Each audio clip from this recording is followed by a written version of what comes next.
Hello friends, welcome to the Antim Coach YouTube channel. Today, we are starting a new series through our channel titled Ideological Confluence. In this series, you will witness imaginative discussions between various philosophers, theologians, and scientists. On this creative platform, there will be no boundaries of time, space, or culture. Here, you might find sage Ashtavakra in conversation with Charvaka, or even Einstein. Sant Kabir might engage with Rumi or Ramanujacharya. Ramana Maharshi could hold discussions with Osho or Jiddu Krishnamurti. It is the quest for truth that binds every culture, every nation, and every era together. Through these discussions, we will delve deeper to understand the mysteries of our existence. We will attempt to uncover that ultimate essence which transcends time and space. I request you to witness this unique experiment happening for the first time on YouTube. So let's embark on this extraordinary journey. In the first episode of the Vaicharik Sangam series, we will listen to an imaginative dialogue between Adi Shankaracharya and Lao Tzu. But before we begin, let me give you a brief introduction to Adi Shankaracharya and Lao Tzu. Adi Shankaracharya was a great Indian philosopher and religious reformer. He organized and propagated the knowledge of Advaita Vedanta, making it accessible to the common people. To explain the teachings of Vedanta, he composed several significant texts, including Atmabodha and Vivekachudamani. On the other hand, Lao Tzu was a renowned Chinese philosopher and writer, regarded as the founder of the philosophy of flow, also known as Taoism. He authored the important philosophical text Tao Te Ching, which forms the foundation of Chinese philosophy. Lao Tzu believed that to make life simple and serene, one must follow their natural instincts. Now, let us begin the discussion between Adi Shankaracharya and Lao Tzu. The serene banks of the Ganga river are painted in the hues of the setting sun. The soft rays of the sinking sun cast a gentle glow over the ancient city of Varanasi. Away from the bustling crowd at the Manikarnika Ghat, in a tranquil spot, Adi Shankaracharya and Lao Tzu are seated across from each other in meditative postures. Adi Shankaracharya greets Lao Tzu with deep reverence and says, "Revered Lao Tzu, the entire world is influenced by your concept of Tao. Can you kindly explain to me what Tao is and its true nature?" Lao Tzu accepts Adi Shankaracharya's greeting with respect and, with a peaceful smile, begins to answer. "Acharya, Tao is beyond human comprehension and cannot be fully described in words. Tao is the fundamental essence of the universe. It permeates all things, whether they exist or do not exist. Tao is formless, yet gives rise to all forms. It is motionless, yet drives everything into motion. Tao does nothing, yet through it, everything happens. It is the ultimate reality, beyond complete understanding by the human intellect, but it can be felt through experience. Tao is eternal and indestructible, an endless emptiness brimming with infinite possibilities. You cannot see it, yet it is always present. Its origin is unknown, for it was never born. Tao is impartial. It does not distinguish between good and evil. Like bellows, it is empty, yet filled with boundless energy. The more you talk about it, the less you understand. Tao is the mother of all things. From its infinite void emerges the universe. It resides within everything and surrounds all. Tao has no desires of its own, which is why anyone can access it. No matter how intently you look, you cannot see it. No matter how keenly you listen, you cannot hear it. No matter how tightly you grasp, you cannot hold it. Tao has no form or shape, yet it is the source of all forms. It is faint, yet it carries light within. Tao existed even before time and space. It transcends both existence and non-existence. You may ask how I know this to be true.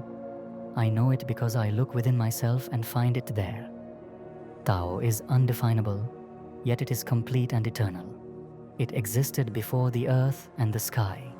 Silent and immense, it has been steady since the beginning, yet it is ever present. It is still, yet it is the cause of all stillness. Because it is nameless, I call it Tao. Tao is magnificent. Tao always exists, and what always exists returns to its origin. The universe follows Tao, but Tao follows only itself. Tao is smaller than an atom, yet it encompasses infinite universes. The nature of Tao is like a bow. When the bowstring is pulled too tightly, it is loosened slightly to prevent it from breaking. When it is pulled too gently, it is tightened to give the arrow strength. Similarly, Tao balances excess and deficiency. Tao made the heavens beautiful. Tao made the earth stable. Tao empowered our souls.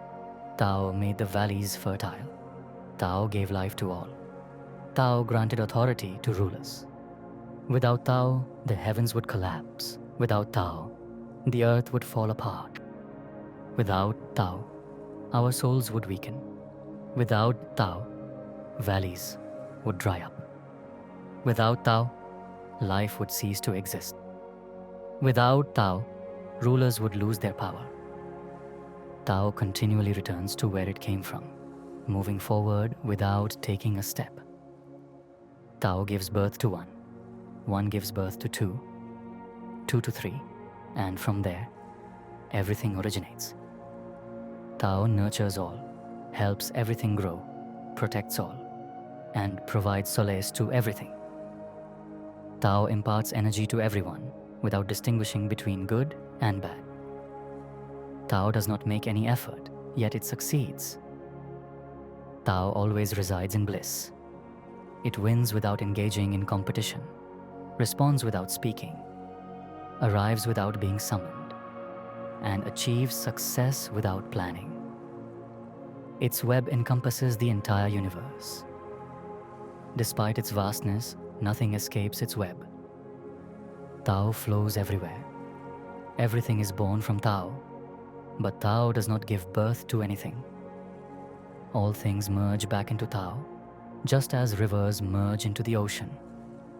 Everything is created by Tao, yet Tao never claims ownership over them. It nourishes infinite universes, but desires nothing in return, and that is why we call it humble. All things unite with Tao, but it never becomes their master, and that is why we call it great. Because it does not seek this greatness, it is truly great. Saying this, Lao Tzu becomes silent. Respectfully accepting Lao Tzu's concept of Tao, Adi Shankaracharya responds, "There is immense depth in your words, Lao Tzu. In the Vedantic tradition, we also believe that all existing entities emerge from a single divine source. We seek the unity inherent in the multiplicity of the universe. However, our approach often emphasizes the importance of knowledge and discernment in achieving this unity. How do you reconcile efforts made to gain knowledge with Tao, which symbolizes simplicity and spontaneity?" Confidently answering Adi Shankaracharya's question, Lao Tzu says, "Acharya, on the path to understanding Tao, knowledge is indeed a valuable tool, but true wisdom lies in recognizing the limits of knowledge. Tao transcends intellectual realms. It flows effortlessly beyond the boundaries of human concepts and dualities. By letting go of preconceived notions and embracing simplicity and spontaneity, we can naturally align with existence." Carefully listening to Lao Tzu's response, Adi Shankaracharya asks, "In the quest for self-realization, we often speak of renouncing ego to achieve union with supreme consciousness. How does your concept of wu-wei, acting without unnecessary effort, align with Vedanta's idea of overcoming ego, ahankara?" Responding with clarity, Lao Tzu says, "Wu-wei does not mean inaction, as it is commonly misunderstood. It means acting without unnecessary effort. This can also be understood as performing actions without the ego of being the doer. When the grip of ego over actions is removed, one experiences peace while acting. Hence, one should allow actions to flow naturally. For example, if a math teacher avoids rigid, rote techniques and instead uses puzzles and real-life examples to teach in a joyful manner, the teaching becomes natural and effortless. This allows students to grasp mathematics more easily. Actions performed in harmony with nature bring joy and peace. Excessive efforts alienate you from nature, causing you to lose happiness and tranquility, because true joy and peace lie in aligning with nature, in walking with Tao. When you pursue knowledge, you keep adding something every day. But when you practice Tao, you let go of something every day until nothing remains, until there is nothing left to do.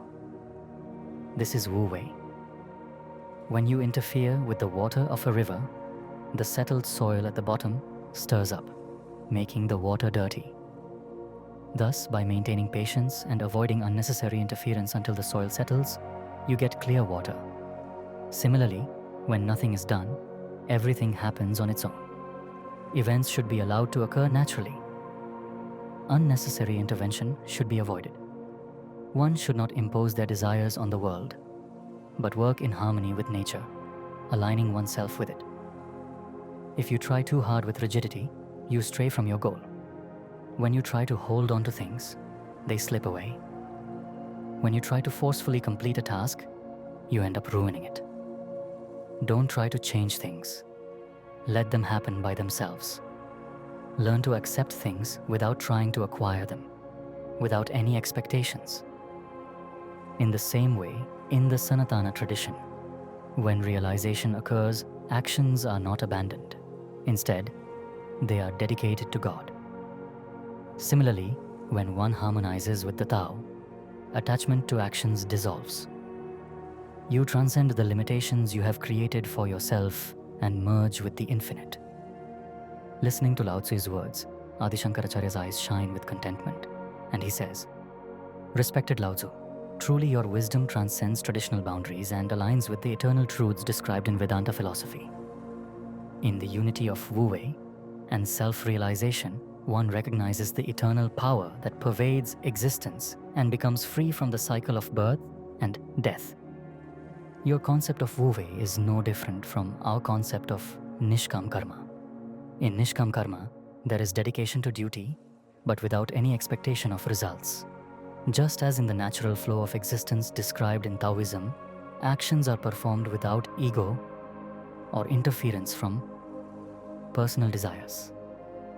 Similarly, in Nishkam Karma, one renounces attachment to the outcomes of actions and accepts every moment of life as aligned with the will of God. After a brief silence, observing the gentle flow of the Ganges river, Adi Shankaracharya asks Lao Tzu, "In the ever-changing stream of the world, how do you perceive the interplay of yin and yang that inspires all events in the universe?" Lao Tzu listens attentively to Adi Shankaracharya's question and responds, "Yin and yang are two interconnected, opposing cosmic forces. Yin is passive and dark, while yang is active and bright. Just as life exists, so does death. Just as there is day, there is night. Heat is complemented by cold. Light is countered by darkness. Similarly, yin and yang are complementary forces. If something is good, something else will be bad. If no task is difficult, then no task is easy either. Some things rise while others fall. Where there is music, there is also noise. If someone arrives first, another will arrive later. To reduce something, it must first be expanded. To make something shrink, it must first grow. To weaken someone, you must first give them strength. To bring someone down, you must first elevate them. To gain something, you must first lose something. Sometimes, you must accept defeat to achieve victory. You must bend to stand tall. If you seek knowledge, empty your mind. If you wish to conquer the world, relinquish everything. If you want to be complete, first become empty. If you want to be reborn, embrace death. In this way, the negative tendency of things is called yin, and the positive tendency is called yang. When these two forces meet, a state of harmony arises. The balance between them establishes peace in the cosmos." Reflecting on Lao Tzu's words, Adi Shankaracharya says, "Wise Lao Tzu, we regard Brahman as the ultimate truth, which transcends yin and yang. However, its expression, which we call Maya, employs these forces to maintain cosmic order. Agreeing with Adi Shankaracharya, Lao Tzu says, "Through yin and yang, the Tao manifests itself, which I consider the ultimate truth. This Tao weaves the fabric of existence using the subtle threads of yin and yang. As the setting sun paints the sky with shades of red and pink, Adi Shankaracharya and Lao Tzu remain engrossed in a deep conversation. Adi Shankaracharya, with a mysterious smile and eyes radiating wisdom of the ages, asks Lao Tzu, "What is your concept of Ziran, the natural path that effortlessly accepts the flow of balance created by yin and yang?" Lao Tzu responds joyfully, "Ziran refers to the unrestrained and spontaneous nature of existence. It is a natural way of being, free from human interference or control, a fundamental order of the universe. Ziran is an expression of the Tao, characterized by simplicity, humility, and wu-wei, effortless action. Nature flows in alignment with the Tao, moving without resistance or conflict. It is free and dynamic, constantly generating itself. However, the precise course it will take cannot always be predicted. It emerges and operates as a continuous, effortless process. But humans impose their systems on reality. They assign names to things, thereby separating them from their essence. They create methods to regulate life, form governments, and direct people's energies towards specific goals. Such artificial systems alienate people from the productive process they are inherently a part of. Our attachments to desires and the outcomes of actions divert us from the path of Ziran. Human intervention creates ripples in the natural flow, disrupting the natural order. To align with nature's constant transformations, humans must prepare themselves, embracing change with an open mind. When we become one with the Tao embraces us. We all have the potential to harmonize with Ziran. By abandoning our egos and desires and adopting simplicity and spontaneity, we can align with Ziran." Listening intently to Lao Tzu's thoughts on Ziran, Adi Shankaracharya asks, "Is maintaining this natural order the true duty of humans?" Lao Tzu replies with clarity, "You are absolutely correct, Acharya. The true purpose of duty is to align with the natural order. We should live in harmony with the flow of Ziran. When we work in alignment with nature, we experience peace, completeness, and harmony. But when we stray from Ziran, our lives fall into imbalance. Living out of sync with the natural rhythm of existence leads to resistance and struggle. Ultimately, this disconnect results in turmoil, incompleteness, and alienation from life's essence." Pondering over Lao Tzu's words, Adi Shankaracharya asks, "Revered Lao Tzu, what are your thoughts on humility and simplicity, which are said to be the hallmarks of Ziran?" Lao Tzu, composed, replies, "Humility and simplicity bring us closer to Ziran. Therefore, we must always remain humble and simple. True sages do not show off, so people pay attention to them. They do not define themselves, so they stand apart. They do not boast, so they succeed. They do not take pride in their actions, so their work endures. They do not compete, so no one challenges them. A tree that bends with strong winds is the one that survives. If you are rigid and unyielding, you are akin to the dead. Only when you are soft and flexible can you truly be alive. There is nothing softer or more flexible than water, yet it can cut through the hardest rock over time. Similarly, the weak overcome the strong, and gentleness triumphs over rigidity. One who aligns with the Tao is like a newborn, soft and weak in body, yet possessing a firm grip. The Tao does nothing, yet leaves nothing undone. Do not try to change the world, it will take care of itself. If you must act, be simple and true. Simplicity aligns you with your true nature, reducing desires and granting peace and completeness. A fool, driven by desires, feels incomplete and is always occupied with something or another. Do what is necessary and move on. That is the way of the Tao. If you do not compete with others, They will not compete with you. If you wish to lead, you must follow behind your followers. Rivers flow to the ocean because it is situated lower than them. Its humility makes it great. Thus, by adopting humility, we can live our lives meaningfully. After carefully listening to Lao Tzu's insights, Adi Shankaracharya asks, Dear Lao Tzu, after learning about your thoughts on humility and simplicity, I am curious to know your views on their opposite qualities, such as pretentiousness or falsehood. Please enlighten me on this matter. With calm composure, Lao Tzu replies, When people lose the Tao, they begin speaking of right and wrong and creating rules. When they forget reality, they speak of proof. When they lack respect for each other, they start talking about humility and harmony. When a nation becomes unstable, people begin speaking of patriotism. Those who promote themselves have nothing to offer. Let go of pretentiousness and honor wisdom. Be true. Truth is never artificial, and artificial words are never true. Truthful words may be bitter, and sweet words are not always true. Saying this, Lao Tzu falls silent. The sun has set, and darkness is spreading everywhere. At the Manikarnika Ghat, as the burning pyres glow in the darkness, Adi Shankaracharya asks Lao Tzu, What is your view on life, Lao Tzu?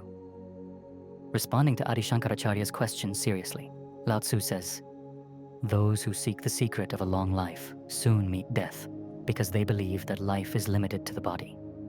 However, those who truly understand life can walk fearlessly through dense forests, enter the battlefield without weapons or armor. Neither wild animals nor enemies can harm them because their life is not confined to the physical body. They do not fear death because they know death has no existence.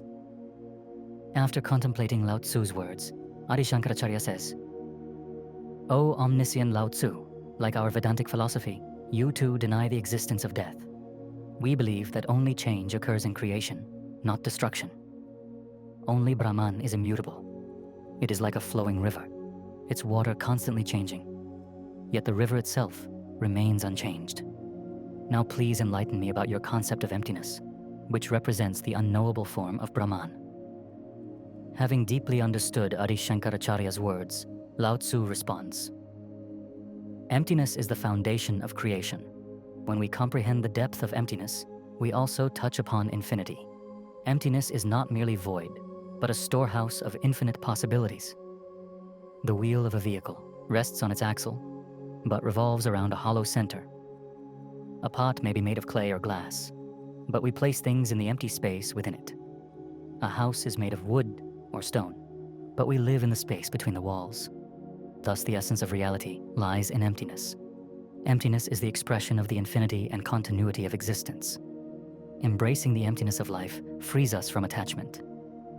Hearing Lao Tzu's profound and unique ideas, Adi Shankaracharya responds, Revered Lao Tzu, your view on emptiness and attachment's contradictory relationship gives rise to the thought that liberation from attachment is renunciation.